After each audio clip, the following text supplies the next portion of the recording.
नमस्कार, दिन भर की बड़ी खबरों में आपका स्वागत है। मैं हूं आपके साथ आंचल। आज इस बुलेटिन में बात होगी बिहार में छिड़े सियासी संग्राम की, धार्मिक विवाद पर बीजेपी को आरएसएस की नसीहत की। देखेंगे कि उस सरकार पर भड़के योगी के मंत्री कैसे शिंदे बीजेपी के साथ करेंगे बड़ा खेल। जानेंगे आतिशी के बड़े खुलासे को और बुलेटिन के आखिर में देखेंगे किसान के आंदोलन को। लेकिन दिन भर की तमाम बड़ी खबरों से पहले एक नजर आज की सुर्खियों पर। आप संयोजक अरविंद केजरीवाल ने आरएसएस प्रमुख मोहन भागवत को लिखी चिट्ठी, पूछा बीजेपी ने जो भी काम किए क्या संघ करता है उसका समर्थन। मणिपुर में फिर बिगड़े हालात, कांग्रेस नेता जयराम रमेश ने पूछा पीएम क्यों नहीं जाते मणिपुर। तृणमूल कांग्रेस का 26वां स्थापना दिवस, सीएम ममता बनर्जी बोली लोगों के अधिकारों के लिए पार्टी का संघर्ष जारी रहेगा। शेयर बाजार में तेजी, 368 अंकों की बढ़त के साथ 78,507 पर बंद हुआ सेंसेक्स, तो 98 अंकों की तेजी के साथ 23,742 पर बंद हुआ निफ्टी। ये तो थी सुर्खियां। अब बात आज की सबसे बड़ी खबर की। बिहार में इस महीने बड़े बदलाव की तैयारी हो रही है। नीतीश कुमार की तरफ से पलटी मारने के संकेत मिल रहे हैं। नीतीश की बीजेपी नेताओं से दूरी बढ़ती दिखाई दे रही है। ये दूरी नीतीश के दिल्ली दौरे पर दिखाई दी। साथ ही बिहार के नए राज्यपाल आरिफ मोहम्मद खान से मुलाकात के समय भी दिखाई दी। कहा जा रहा है कि बिहार में किसी भी वक्त बड़ा खेल हो सकता है, क्योंकि दावे अब नीतीश और लालू की मुलाकात के भी हो रहे हैं। देखिए ये रिपोर्ट। बिहार में एक बार फिर 2022 जैसी स्थिति बनने लगी है। नीतीश कुमार की पार्टी संकट में दिख रही थी। बीजेपी पर आरोप लग रहे थे कि वो नीतीश को कमजोर करने की कोशिश कर रही है, जिसके बाद नीतीश कुमार एनडीए छोड़ महागठबंधन में चले गए थे और अब एक बार फिर बीजेपी पर जेडीयू को कमजोर करने के आरोप लगाए जा रहे हैं। नीतीश कुमार दिल्ली से लौटे हैं, उसके बाद से ही उन्होंने मौन धारण कर लिया है। आरजेडी नेताओं के सोशल मीडिया अकाउंट पर सरकार का विरोध गायब हो गया है। उसकी जगह बीजेपी पर निशाने साधे जा रहे हैं। लालू और नीतीश के करीबी आरजेडी विधायक भाई वीरेंद्र सिंह ने नीतीश को महागठबंधन में आने का न्योता दे दिया है। खबरें तो यहाँ तक आ रही है कि लालू और नीतीश के बीच बातचीत भी हुई है और नीतीश कुमार लालू से मुलाकात करने राबड़ी देवी के आवास भी जा सकते हैं। इस बीच बिहार के नए राज्यपाल मोहम्मद आरिफ खान ने नीतीश कुमार से मुलाकात की और उसके कुछ घंटों बाद अब तेजस्वी यादव भी राज्यपाल से मिलने पहुंच गए। नीतीश कुमार राज्यपाल से मिलने के लिए गए तो उनके साथ डिप्टी सीएम नहीं थे। इसके बाद अब चर्चा शुरू हो गई है कि 14 या 15 जनवरी को बिहार में महागठबंधन की सरकार बन सकती है। इसे लेकर तमाम सवाल उठ रहे हैं, लेकिन नीतीश कुमार की तरफ से इन सवालों का जवाब नहीं दिया जाना ही बीजेपी को परेशान कर रहा है।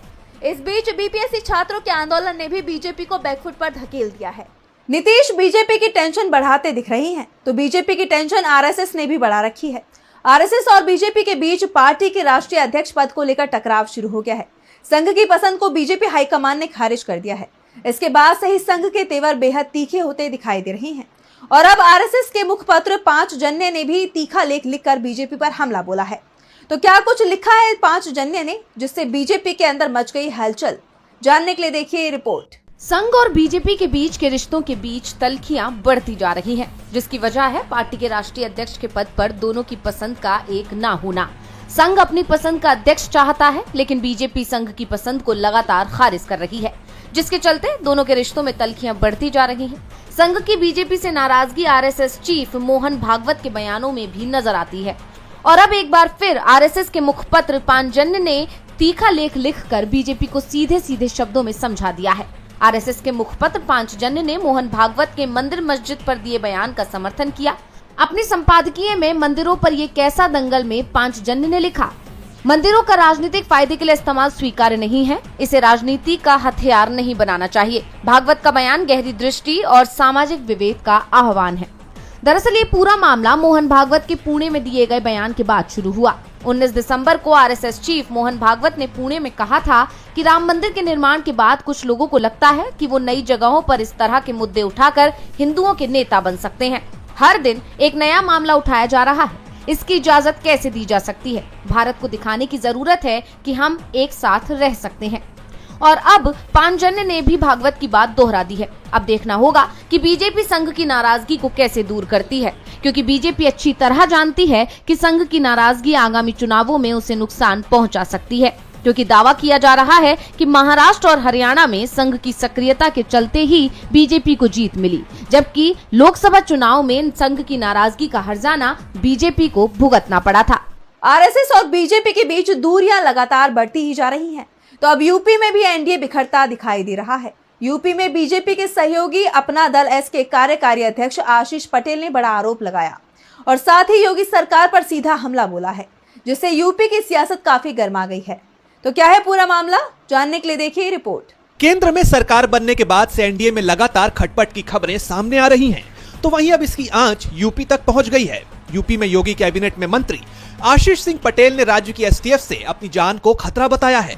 इसके साथ ही मंत्री पटेल ने अपने तकनीकी शिक्षा विभाग में गड़बड़ियों के आरोपों के पीछे बड़ी साजिश का भी आरोप लगाया है। बता दें कि मंत्री आशीष सिंह पटेल अपना दल एस की राष्ट्रीय अध्यक्ष अनुप्रिया पटेल के पति हैं।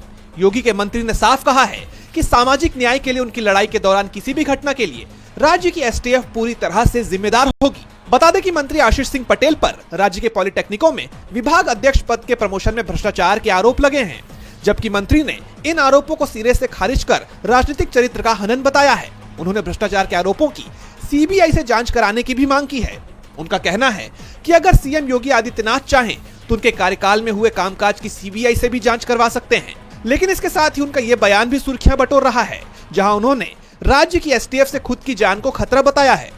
बता दें कि इस आशंका को सीधे तौर पर सीएम योगी से जोड़कर देखा जा रहा है, क्योंकि राज्य की एसटीएफ गृह मंत्रालय के अंडर आती है और गृह मंत्रालय सीएम योगी के पास है।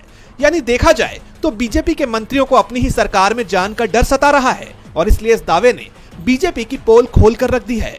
बिहार में एनडीए टूट सकता है तो एनडीए पर संकट महाराष्ट्र में भी दिखाई दे रहे हैं। महाराष्ट्र में देवेंद्र फडणवीस के मुख्यमंत्री बनने के बाद से शिवसेना प्रमुख एकनाथ शिंदे की नाराजगी की खबरें आ रही हैं और अब महाराष्ट्र सीएम से डिप्टी सीएम बनाए जाने पर एकनाथ शिंदे ने बड़ा बयान दिया है। चर्चा है कि वो बीजेपी के साथ खेल कर सकते हैं। तो क्या है पूरा मामला, देखिए इस रिपोर्ट में। महाराष्ट्र में सरकार गठन के बाद से ही एनडीए में खटपट की खबरें सामने आ रही हैं। शिंदे सीएम पद को लेकर लगातार अपनी नाराजगी जाहिर कर रहे हैं और अब उन्होंने एक और बड़ा बयान दे दिया है, जिसने बीजेपी को हिला कर रख दिया है। अब चर्चा है कि डिप्टी सीएम एकनाथ शिंदे कुछ बड़ा करने की तैयारी में है। एकनाथ शिंदे ने कहा कि मैं डिप्टी सीएम बनकर बदला चुका रहा हूँ। दरअसल महाराष्ट्र में पिछले 2.5 साल से एनडीए की सरकार थी और इस दौरान शिंदे मुख्यमंत्री पद पर विराजमान थे। यानी बीजेपी ने शिंदे को समर्थन दिया था और अब वो इसी समर्थन को लौटाने की बात कह रहे हैं, जिसका जिक्र करते हुए शिंदे ने कहा कि मैं अब उप मुख्यमंत्री के रूप में इस समर्थन का बदला चुका रहा हूँ। उनके इस बयान के कई सियासी मायने निकाले जा रहे हैं। उन्होंने साफ साफ संकेत दे दिए हैं कि उनका समर्थन 5 साल के लिए नहीं बल्कि सिर्फ 2.5 साल के लिए है। कहा तो यहाँ तक जा रहा है कि शिंदे बीजेपी के साथ खेल कर सकते हैं। बता दें कि महाराष्ट्र में महायुति की जीत की वजह शिंदे सरकार के जरिए शुरू की गई लाडकी बहन योजना को माना जा रहा है। इसके बावजूद एकनाथ शिंदे दोबारा महाराष्ट्र का मुख्यमंत्री बनने से चूक गए। बीजेपी ने शिंदे से किनारा करते हुए देवेंद्र फडणवीस को मुख्यमंत्री की कुर्सी सौंपी, जिसके बाद से महायुति में दरार देखने को मिल रही है और अब शिंदे के बयान से ये दरार बढ़नी तय है। शिंदे के बयान ने बीजेपी को हिलाकर रख दिया है तो दिल्ली में भी सियासत काफी गरमाई हुई है। आम आदमी पार्टी लगातार बीजेपी के खिलाफ कई खुलासे कर रही है। इस बीच सीएम आतिशी ने आरोप लगाया है कि बीजेपी दिल्ली में मंदिरों और बौद्ध मंदिरों को ध्वस्त करने की योजना बना रही है। तो आखिर क्या है पूरा मामला, आइए देखते हैं इस रिपोर्ट में। दिल्ली के मुख्यमंत्री आतिशी ने दिल्ली एलजी विनय सक्सेना को लेकर बड़ा दावा किया है। आतिशी का दावा है कि बीजेपी दिल्ली में मंदिरों और बौद्ध मंदिरों को ध्वस्त करने की योजना बना रही है। उन्होंने कहा कि धार्मिक समिति पहले दिल्ली सरकार के गृह मंत्रालय के अधीन आती थी, लेकिन पिछले साल दिल्ली के एलजी ने आदेश पारित किया कि धार्मिक समिति के अधिकार कानून और व्यवस्था का मुद्दा है और अब धार्मिक समिति केंद्र सरकार के अधीन आती है। उन्होंने आगे कहा कि समिति की सिफारिशें सीधे एलजी को भेजी जाती हैं। समिति के फैसले एलजी की मंजूरी के लिए भेजे जाते हैं। 22 नवंबर की बैठक का विवरण दिखाते हुए सीएम आतिशी ने कहा, इस बैठक में सुंदर नगरी के बौद्ध मंदिर समेत 6 मंदिरों को ध्वस्त करने का निर्णय लिया गया है। इस बौद्ध मंदिर में बाबा साहब अम्बेडकर की प्रतिमा भी है। दिल्ली सीएम ने आगे कहा कि फैसले को मंजूरी के लिए बीजेपी ने नियुक्त एलजी साहब के पास भेजा। एलजी सक्सेना ने धार्मिक समिति के आदेश को मंजूरी दे दी। डीडीए, दिल्ली पुलिस जैसे अधिकारियों को ध्वस्तीकरण की कार्रवाई करने के लिए कहा गया है। आतिशी ने आगे कहा कि आप और अरविंद केजरीवाल ने पुजारी और ग्रंथियों को 18,000 रुपए वेतन देने की घोषणा भी की है। बीजेपी मंदिरों को ध्वस्त करने की योजना बना रही है। धार्मिक भावनाओं को ठेस पहुंचाने के लिए विधिवंश की कार्रवाई न की जाए। देवताओं की किसी भी मूर्ति या बौद्ध मंदिर को न तोड़ा जाए। बता दें कि इससे पहले आतिशी ने एलजी को बीजेपी का प्रॉक्सी बताया था। ऐसे में अब देखना होगा कि आने वाले समय में दिल्ली के चुनाव में इन मुद्दों का जनता पर कितना असर पड़ता है। सीएम आतिशी के दावे ने बीजेपी की मुश्किलें बढ़ा दी हैं, तो मुश्किलें अब बांग्लादेश के कार्यवाहक पीएम मोहम्मद यूनुस की भी बढ़ती दिखाई दे रही हैं, क्योंकि शेख हसीना की वापसी के रास्ते खुलते दिखाई दे रहे हैं। क्योंकि बांग्लादेश के चुनाव आयोग ने साफ कर दिया है कि वो शेख हसीना और उनकी पार्टी को चुनाव में हिस्सा लेने से नहीं रोकेगा। तो क्यों चुनाव आयोग के बयान से परेशानी में दिख रही है यूनुस सरकार? देखिए इस रिपोर्ट में। बांग्लादेश की सियासत में हलचल तेज है। यूनुस सरकार भारत से पूर्व पीएम शेख हसीना के प्रत्यर्पण की मांग कर रही है और अब उनकी वापसी के रास्ते भी खुलते दिखाई दे रहे हैं। शेख हसीना को चुनाव आयोग ने बड़ी राहत दी है। शेख हसीना की पार्टी अवामी लीग को चुनाव लड़ने की इजाजत दे दी गई है। मुख्य चुनाव आयुक्त एएमएम नसीरुद्दीन ने कहा कि जब तक अंतरिम सरकार या न्यायपालिका प्रतिबंध नहीं लगाती है, तब तक पूर्व प्रधानमंत्री शेख हसीना की पार्टी अवामी लीग आम चुनाव में भाग ले सकती है। चुनाव आयोग के इस फैसले ने बांग्लादेश की अंतरिम सरकार की चिंता बढ़ा दी है, क्योंकि एक बात तय मानी जा रही है कि यूनुस अपनी कुर्सी छोड़ने को तैयार नहीं है और इसीलिए वो जल्दी चुनाव कराने के मूड में भी नहीं है, क्योंकि अगर चुनाव होते हैं तो मौजूदा हालात में खालिदा जिया की पार्टी बीएनपी की जीत तय है। और अब अगर शेख हसीना की पार्टी भी मैदान में उतरती है तो यूनुस के लिए दोगुनी चुनौतियां खड़ी हो जाएंगी। और पहले से ही छात्र यूनुस सरकार के खिलाफ मोर्चा खोले हुए हैं। 31 दिसंबर 2024 को मौजूदा सरकार के खिलाफ ढाका सेंट्रल शहीद मीनार पर हजारों की संख्या में छात्रों की भीड़ इकट्ठा हो गई। इस दौरान उन्होंने बांग्लादेश में कट्टरता को बढ़ावा देने और इस्लामिक राज्य स्थापित करने वाले कई नारे भी लगाए। आपको बता दें कि शहीद मीनार से ही शेख हसीना सरकार के खिलाफ बगावत करने वाले छात्रों के गुट ने इस बार मोहम्मद यूनुस की अंतरिम सरकार के खिलाफ आवाज बुलंद की है। ऐसे में यूनुस सरकार के लिए एक साथ कई मुश्किलें खड़ी हो गई हैं। और बुलेटिन के आखिर में देखेंगे किसानों के बड़े ऐलान को। किसानों का प्रदर्शन भी सरकार के लिए बड़ी चुनौती बनता जा रहा है। किसानों का आंदोलन मोदी सरकार के लिए मुश्किल का सबब बन गया है। अब तक किसानों की समस्याओं का हल नहीं निकल पाया है और अब किसानों ने अपने आंदोलन का रुख तय करने के लिए बैठक बुलाई। तो क्या कुछ हुआ इस बैठक के दौरान, जानने के लिए देखिए रिपोर्ट। शंभू बॉर्डर पर एक बार फिर किसानों का जत्था इकट्ठा हुआ है। किसानों ने आगामी साल में अपने आंदोलन की रूपरेखा तैयार करने के लिए बड़ी बैठक बुलाई थी। सरवन सिंह पंधेर के नेतृत्व में इस बैठक में किसानों ने अपनी मांगे पूरी होने तक शंभू बॉर्डर पर ही डेरा जमाने का फैसला किया है। मीटिंग में तय हुआ कि 6 जनवरी को श्री गुरु गोविंद का प्रकाश पर्व शंभू बॉर्डर पर मनाया जाएगा। किसानों ने पटियाला के पास के गांवों से अपील की है कि ज्यादा से ज्यादा लोग मोर्चे में पहुंचे।